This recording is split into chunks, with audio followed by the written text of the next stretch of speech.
Good morning, boys and girls. I hope you're having a good morning.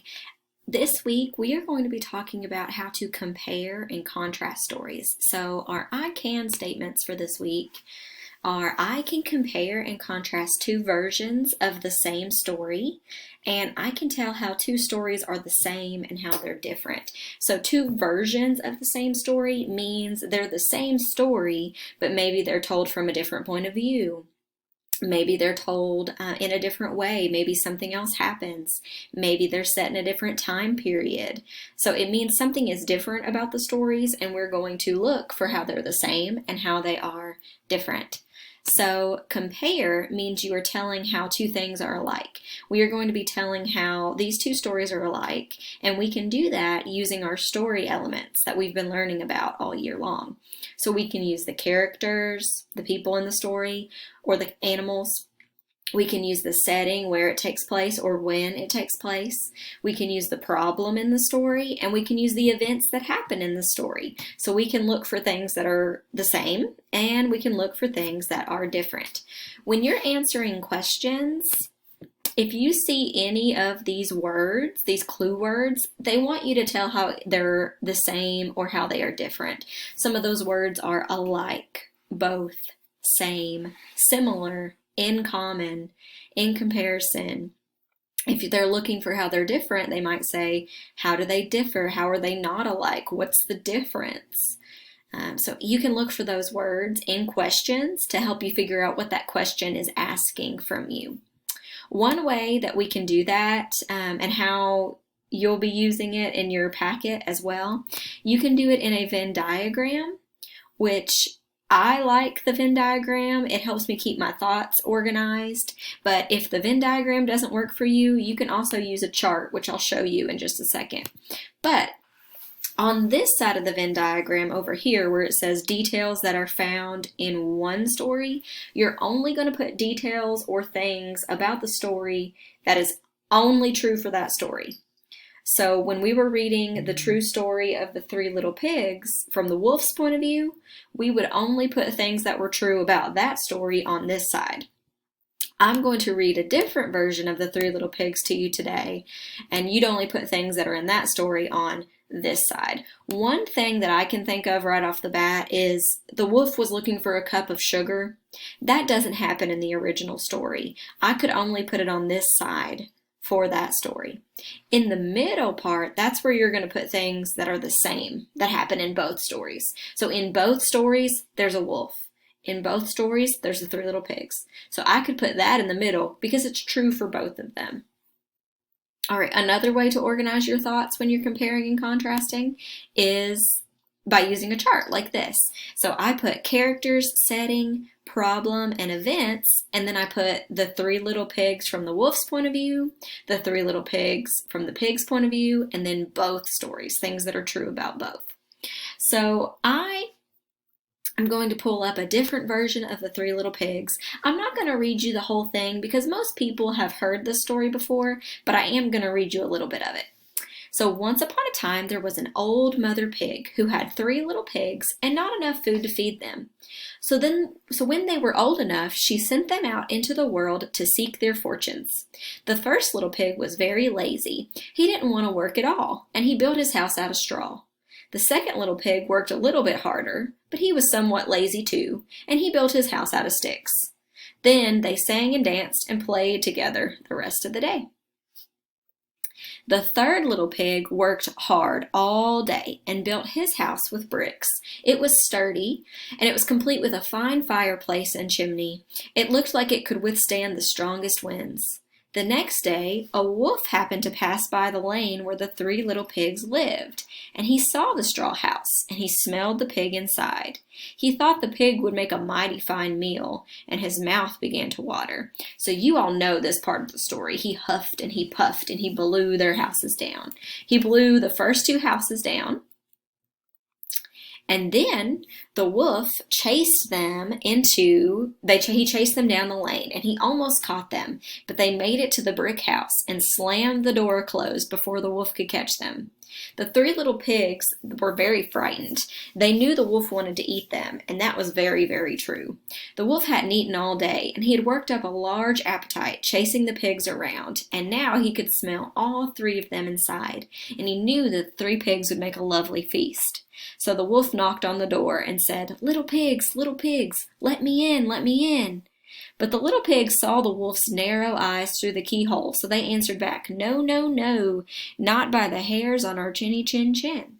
So the wolf showed his teeth and said, "Then I'll huff and I'll puff and I'll blow your house down."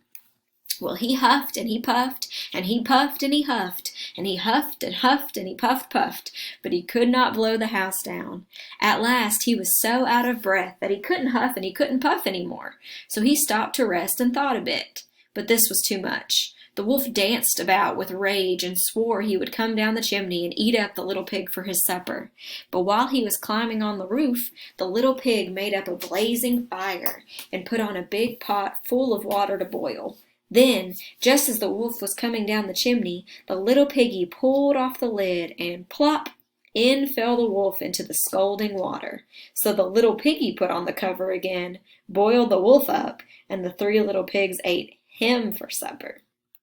All right. So that's really different than the other story that we read. So let's think about it. The characters, we want to put only the characters that were in this story and only the characters that were in this story, and then the ones that were the same in the middle. So we know that there was a wolf in both, and there were three little pigs in both. Now, I heard one character in the one that we read today that I didn't hear in this one. So if we go back to the beginning of that story and look,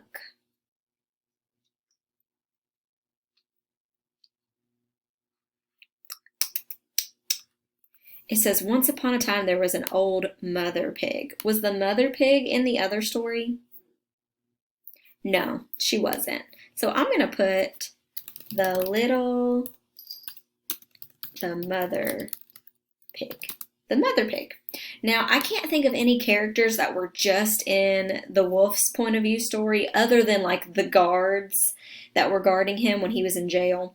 But they weren't really in the story. They were just kind of in the illustrations. So we don't have to put them. But if you want to, you could put the police officers. Okay. The setting in both stories, where did the story take place? Where did the story take place? At the houses, right? So at the three little pigs' houses. Okay.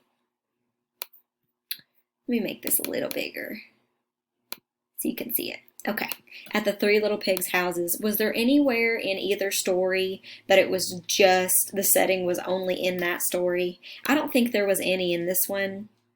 But in the wolf's point of view, he ends up where? He ends up in jail. So I'm going to put one of the settings was in jail. For this one, I don't think there were any differences in that story. Okay, what was the problem in both stories? The wolf ate the pigs, right? Or the wolf wanted to eat the pigs.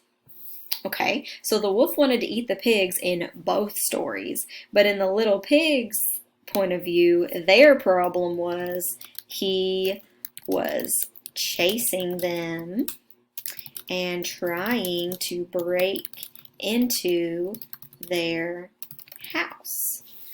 In his version of the story, he only wanted a cup of sugar and he was framed for the crime.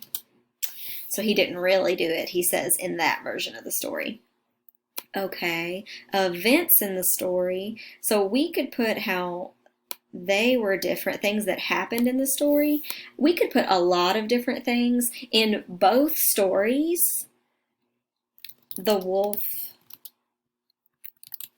was trying to get inside the houses, but in the wolf's point of view, he sneezed and accidentally killed the pigs. What happened at the end of the pig's point of view? What happened to the wolf? The wolf was eaten instead of the pigs. The wolf was eaten instead of the pigs. All right, so that's how I would compare and contrast these two stories. In your packet this week, you're going to see a Venn diagram like this one, and you're going to look at the pictures and read the stories and fill this out. Okay, so think about how the characters, setting, problem, and events in the story are the same and how they're different. And I will see you all in the next video.